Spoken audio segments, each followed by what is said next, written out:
నా ప్రాణానికి ప్రాణమైన తెలుగు ప్రేక్షక దేవుళ్ళందరికీ నమస్కరిస్తూ, పీపుల్ మీడియాస్ హరికథ సంభవామి యుగే యుగే. ఏమండి, 47 ఏళ్ళు దాటి 48వ ఏట్లోకి ఎంటర్ అయ్యా నేను. 48th year of cinema. క్షమించాలి, చప్పట్లు కొట్టడం కోసం చెప్పలేదు నేను. కానీ ఏమండి, 48 ఏళ్ళు అయింది. ఆ క్యారెక్టర్ చూసారండి? అలా రాసేస్తారా? అలా తీసేస్తారా? నవ్వుతావేంటే అమ్మాయికి? పిచ్చగా ఉందా? సరే, పీపుల్ మీడియా విశ్వప్రసాద్. నేను ఇంట్లో మనిషిని. అంటే అమెరికా వెళ్తే ఇంట్లోనే భోజనం పెడతారు నాకు, ఫర్ యువర్ కైండ్ ఇన్ఫర్మేషన్. అలా కాకపోయినా we're a family friends, family, సొంత ఫ్యామిలీ. కానీ ఒక కథ, ఆ కథలో ఛాలెంజింగు, ఆ ఛాలెంజింగ్లో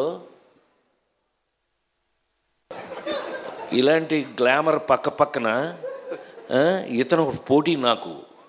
ఏమన్నా 48 ఏళ్ళు సినిమాలో కష్టపడి చేస్తున్నా, ఉండవా చెప్పని నన్ను చేస్తుంటే వీళ్ళు పోటీ అండి. ఈ అమ్మాయి ఇప్పుడు ఎలాగుందండి, అందులో చూశారు కదండి, ఇక్కడ దాకా వేసుకుని ఈటి పట్టుకుని వచ్చింది. ఏంటి సంపేద్దా ఏంటి భయం? అసలు మామూలు కాదండి. లేడీస్ టైలర్నైనా నేను నీకు చెట్టు కింద ప్లేడర్ ఇష్టం అయితే నేనేం చేయను దానికి. అహనా పెళ్ళంటి నుంచి చెట్టు కింద ప్లేడర్ల నుంచి ఏదో నా బతుకు నేను బతుకుతుంటే ఆ నలుగురు దగ్గర నుంచి మార్చారండి గేరు మార్చి కొడుతుంటే ఈ రోజున హరికథ ఫస్ట్ కంప్లైంట్ చేసి తర్వాత మంచిలోకి వెళ్తాను నేను. నువ్వు ఇది ఏమండి ఛాలెంజ్ చేసి చెప్తున్నాను నేను. ఇది చూశాక మీరందరూ ఈ వెబ్ సిరీస్ అనే మాటే వెంటంటేనే ఒకలా ఉంది నాకు. ఇది చూశాక ఇది థియేటర్లో ఎందుకు రిలీజ్ చేయలేదు మీరు అని మీరందరూ నన్ను తిట్టకపోతే నా పేరు మార్చి వేరే పెట్టుకుంటా.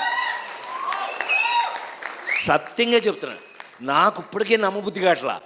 హరికథ టీవీ ఏంటంటే, సారీ టు సే, సినిమా ఇంటికి వచ్చేసింది. థియేటర్ నుంచి సినిమా ఇంటికి వచ్చేసింది. నౌ సినిమా ఇంట్లోనే ఉంది. అలా తీసుకుంటే కనుక ఇంటికి వచ్చేసిన సినిమాకి ముఖ్యంగా కావాల్సిన విషయం కంటెంట్.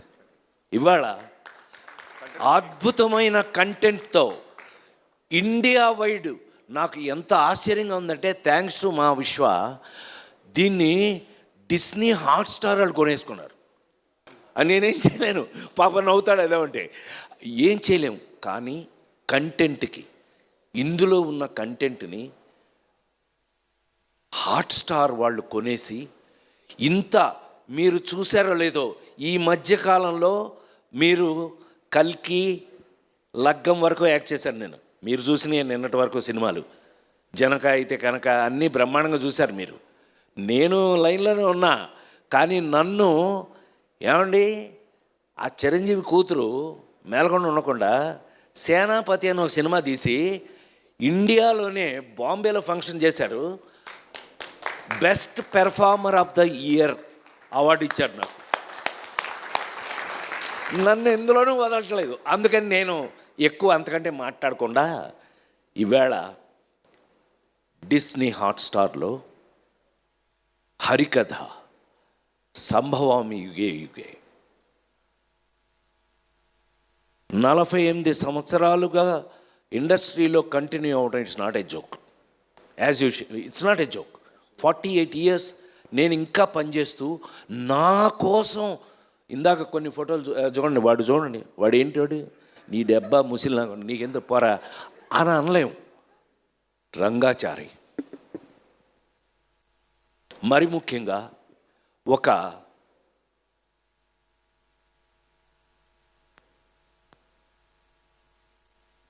నాకున్న అదృష్టం అనే అనాలి. ఎందుకంటే ఆ నలుగురు సినిమా అప్పుడు ఒక మాట చెప్పాను నేను. నాకన్నా నాకు వచ్చిన అవకాశం గొప్పది. నేను గొప్పవాడిని కాదు, నాకు వచ్చిన అవకాశం గొప్పది. అది భగవంతుడిచ్చేది.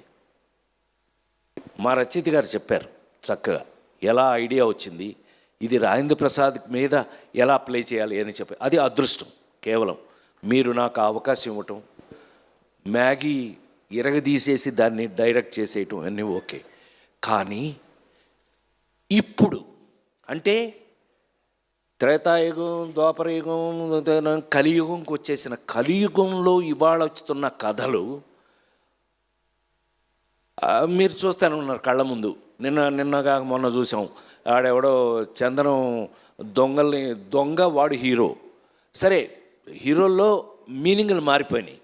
నాకున్న అదృష్టం ఏంటంటే 48 సంవత్సరాలుగా I'm such a different hero. నువ్వు చెప్తుంటావు కదా, నాకు చిన్న ఫ్యాన్లేండి, చెప్తుంటావు కదా. అదేలే, పెద్ద ఫ్యానేలే. సమాజంలో మన చుట్టూ ఉన్నటువంటి ఏమండి, లేడీ స్టైల్ రాడు హీరోనా, సన్నాసి, అప్పులప్పారావు హీరోనా, పేకాటి పాపారావు హీరోనా, ఏ పిల్లడు దొంగ వాడు హీరోనా. కానీ సమాజంలో మన చుట్టూ, మనతో పాటు, మన పక్కనే ఉన్న క్యారెక్టర్స్ని తీసుకుని హీరోగా నటించి ఇంతకాలం మీ ముందున్న నేను ఈ రోజున హరికథ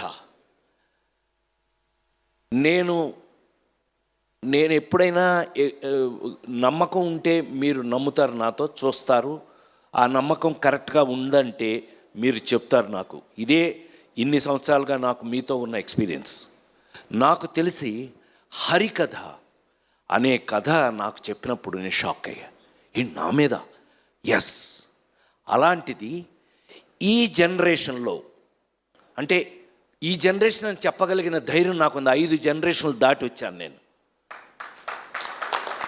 5 జనరేషన్స్ దాటి వచ్చాను. శ్రీరామ్, రామారావు, నాగేశ్వరరావు ఒక జనరేషను, కృష్ణన్నయ్య, సోమబాబు అన్నయ్య వాళ్ళది ఒక జనరేషను, చిరంజీవి, నేను, మేము ఒక జనరేషను, మహేష్ బాబు, జూనియర్ ఎన్టీఆర్, అల్లు అర్జున్ ఒక జనరేషను. ఇప్పుడు కొత్త కుర్రాళ్ళు, మనకు పేర్లు కూడా తెలియదు, పక్కన యాక్ట్ చేస్తున్నాడు, పేర్లు కూడా జోక్ అది చేసేస్తున్నారు. చిన్న కుర్రాళ్ళు, యంగ్స్టర్స్ అంటున్నాడు, బాబోయ్ అంటున్నా. వాళ్ళని చూసి అయినా 5 జనరేషన్లు దాటి వచ్చిన వ్యక్తిగా నా అదృష్టం లేదు.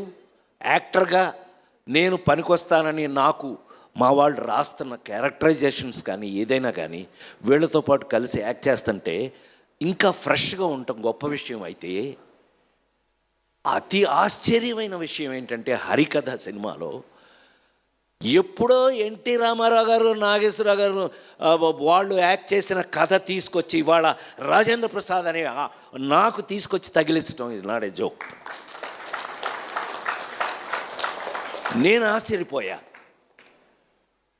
నా అదృష్టం ఏంటంటే నాతో పాటు ఈ సినిమాలో ఒక హరిహరులు, మహావిష్ణువు హరి గురించి నాటకాలు వేస్తూ జీవితాంతం హరి గురించే ప్రజలకి చెప్పినటువంటి ఒక నాటకాలు వేసుకునే ఒక రంగాచారి, అతని చుట్టూ ఫ్యామిలీ. నా అదృష్టవశాత్తు సురభి నాటకం వారు నాతో జాయిన్ అవ్వటం నా అదృష్టంగా భావిస్తున్నాను. నిజంగా 140 సంవత్సరాల ఎక్స్పీరియన్స్ ఉన్న వారితో పాటు అందులో ఒక ఫ్యామిలీ మెంబర్గా నన్ను జాయిన్ చేసుకుని వారు చివరికి ఈ సినిమాలో నాకున్న అదృష్టం ఏంటంటే నా మేకప్ కూడా వారి చేత వేయించుకుని వారు నాకు మేకప్ వేసి నా ముఖంలో ఏమేమి పౌరాణికం కనపడగలదో ఇవాళ అది చూస్తే నాకు ఆశ్చర్యంగా ఉంది. ఈ ఫేస్ చూడండి, నాది శ్రీరామ్ది ఇద్దరిది. ఆ ఫేస్ చూడండి, ఆ ముఖంలో నా ఫేస్లో ఉన్నటువంటి డీటెయిల్స్, మేకప్ డీటెయిల్స్ను బయటకు లాగిన వారికి నేను కృతజ్ఞతలు తెలియజేస్తూ, వారు ఇదిగో మావాడు వచ్చాడు కూడా, మేకప్ వేసిన అతను వచ్చాడు, అద్భుతం. అతని వల్ల నా ఫేస్లో చివరికి ఈవేళ అంటే అతిగా మాట్లాడతానని మీరు అనుకోకపోతే కనుక ఈ ఈ ఆ మహావిష్ణువు గెటప్ చూశాక పెద్ద అయిన తర్వాత పెద్ద ఆయన విశ్వవిఖ్యాత నట సార్వభౌమ నందమూరి తారక రామారావు గారి ఇంట్లో గొడ్ల చావిట్లో పుట్టిన నేను మళ్ళీ ఈ జనరేషన్లో ఈ క్యారెక్టర్లు వేసే అవకాశం రావడం నా పూర్వజన్మ సుకృతంగా భావిస్తూ, చిన్న ఒకళ్ళిద్దరు నాకు ఎస్ఎంఎస్లు అమెరికా నుంచి ఫోన్ కూడా చేసేవారు, రే పెద్ద ఆయనలా ఉన్నావురా అని. అది నాకు బ్లెస్సింగ్స్గా తీసుకుంటూ, రామారావులా ఉండటం అంటే ఇట్ నాట్ ఏ జోక్ అండి. ఈ జనరేషన్లో నాకు ఆ క్యారెక్టర్లు వేసే అవకాశం ఈ కథ ద్వారా రావటం, ఈ కథలో ఇది ముందే చెప్పం మీకు, దేవుడు ఎందుకు చంపుతాడు, దేవుడు ఇవన్నీ మీరు రేపు చూడండి. మీరు ఎట్లాగూ ఇప్పుడు ఇది పెద్ద కష్టమేం కాదు, మీరు థియేటర్లకి 1000 రూపాయలు పెట్టి ఏం కొనుక్కుని టికెట్ వెళ్ళక్కర్లా, మీరు ఇంట్లోనే హ్యాపీగా వేసుకుని హాట్స్టార్ థ్యాంక్స్ టు హాట్స్టార్ చెప్పేస్తున్న మాస్టర్ ఏమనుకోవద్దు, అంటే చెప్పేయాలి, మనకున్న కడుపుమంటే మనం చెప్పాలి కదా. సో సినిమా ఇంటికి వచ్చేసింది.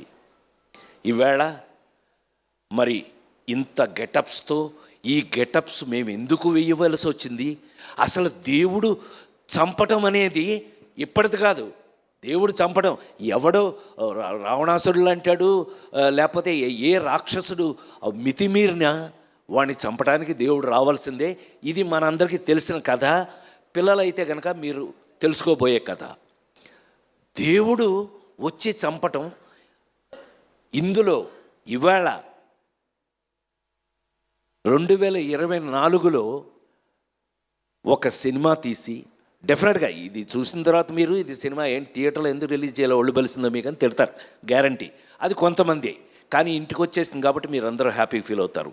మీరు మొత్తం అందరూ ఇంటికాడ చూసే అవకాశాన్ని కలిగించిన మా పీపుల్ మీడియా ది గ్రేట్, వాళ్ళకున్న టేస్ట్ ఏంటో మీకు తెలిసిపోతుంది. ఇవి చూస్తే అసలు మా కంపెనీకి ఉన్న టేస్ట్ ఏంటో మీకు తెలిసిపోతుంది 100%.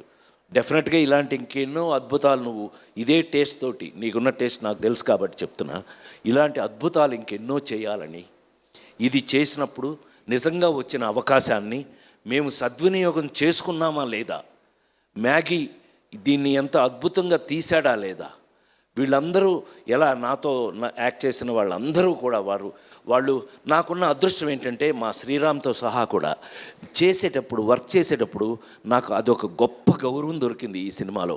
వాళ్ళకి నేను థ్యాంక్స్ చెప్పాలి, హృదయపూర్వకమైన థ్యాంక్స్ చెప్పాలి. ఎందుకనంటే వాళ్ళు చేసేటప్పుడు నాకున్న సీనియారిటీ, అంటే వాళ్ళకంటే కొంచెం ఎక్కువ కాలం పనిచేశాను కదా, నేను 45 సంవత్సరాలు నేను పనిచేశాను అని అంటే మాస్టర్ దగ్గర నుంచి వీళ్ళందరూ కూడా, మరి ముఖ్యంగా మా డిఓపి ఆయన మాకు మెస్మరైజ్ చేశాడు, మమ్మల్ని మ్యాజిక్ చేశాడు. మేము చూస్తుంటే ఇలా అనిపించేది కాదు, కానీ షార్టు అదృష్టం ఏంటంటే అప్పుడు నేను హీరోగా యాక్ట్ చేసేటప్పుడు లేదు, అది ఇప్పుడు మానిటర్లు కదా, తీగానే వెళ్ళి చూడటం వెంటనే, నాకు అది బోరింగ్, అది వేరే విషయం. బట్ తీగానే mesmerise. Thank you sir Vijay, thank you so much. ఇది అంటే కొంచెం ఎక్కువ మాట్లాడానేమో ఇవాళ, అయినా 100% నేను గుండె మీద చేసుకుని 48 సంవత్సరాలు ఇంకా బాగా పనిచేస్తాను. నేను ఇంకా చాలా కాలం పనిచేస్తాను, మీరు భరించాలి, నన్ను తప్పదు. ఇలాంటి క్యారెక్టర్లు రాసేస్తుంటే మరి ఏం చేస్తామండి. ఇది చూశాక నన్ను మీరు డెఫినెట్గా మీ మనసులో మా రచయిత చెప్పినట్టుగా నేను కొంతకాలం మనసులో ఉండిపోతాను. అది వాళ్ళకి కృతజ్ఞతలు తెలియజేస్తూ, మ్యూజిక్ వారికి కానీ అందరికీ కృతజ్ఞతలు తెలియజేస్తూ, ప్రతి వాళ్ళు హరికథలో జరిగిన సంథింగ్ స్పెషల్ ఏంటంటే శ్రీరామ్తో సహా వీళ్ళందరూ కూడా యాక్ట్ చేసిన వాళ్ళ క్యారెక్టర్స్లో వాళ్ళు ఈ కథని ఈ పర్టికులర్గా తీసిన ఈ వెబ్ సిరీస్ని ప్రేమించి చేశారు. They loved it. వాళ్ళు ఎంత ప్రేమించి చేశారో, ఇదిగో మా ఎంఎస్ నారాయణ కూతురు, ఏమైనా నీ సంగతి చెప్పలేదనుకుంటున్నా, సంపెత్త నేను మీ నానే మోసం చేసిపోయాడు మమ్మల్ని, కూర్చో పాప మా పిల్ల ఇదంతా ప్రాజెక్ట్ నీ దగ్గరుండి అన్నీ చాలా ఇంట్రెస్టింగ్గా చేసింది. All the best for you. జీవితంలో నువ్వు ఎంతో ముందుకు వెళ్ళాలి, ఇంకా ఎన్నో గొప్ప విషయాలు చేయాలి. ఎందుకంటే మా విశ్వ లాంటి వాళ్ళు ఒక బాధ్యత ఇచ్చారు అంటే డెఫినెట్గా మీరు అందరు చేశాను. ఆల్ ద బెస్ట్, కూర్చో. ఇలాంటి విషయాలు ఎన్నో ఉన్నటువంటి ఇవాళ హరికథ అనే మీరు నమ్మలేరు. మీరు అది చూస్తే మాత్రం అరే అని అనకపోతే మాత్రం ఇంకెప్పుడు నేను మైక్లో మీ ముందు మాట్లాడను అని మాట చెప్తూ ఇవాళ హరికథ రాజేంద్ర ప్రసాద్ అనే ఒక నటుడి జీవితంలో ఒక అదృష్టం. ఇది నా కోసం రాయటం కానీ, నాకు రావటం కానీ, అవకాశం రావడం నేను గొప్పగా ఫీల్ అవుతున్నా. మీరు చూసే ముందే చెప్తున్నాను, నేనే ఎంతో అదృష్టంగా ఫీల్ అయ్యాను. ఎందుకు ఫీల్ అయ్యాను అనే విషయాన్ని మీరు చూడండి. చూసి నిజమేనండి మీరు చెప్పింది నిజమే అని అన్న రోజున నిజంగా నాకు గొప్ప సాటిస్ఫాక్షన్ ఉంటుంది.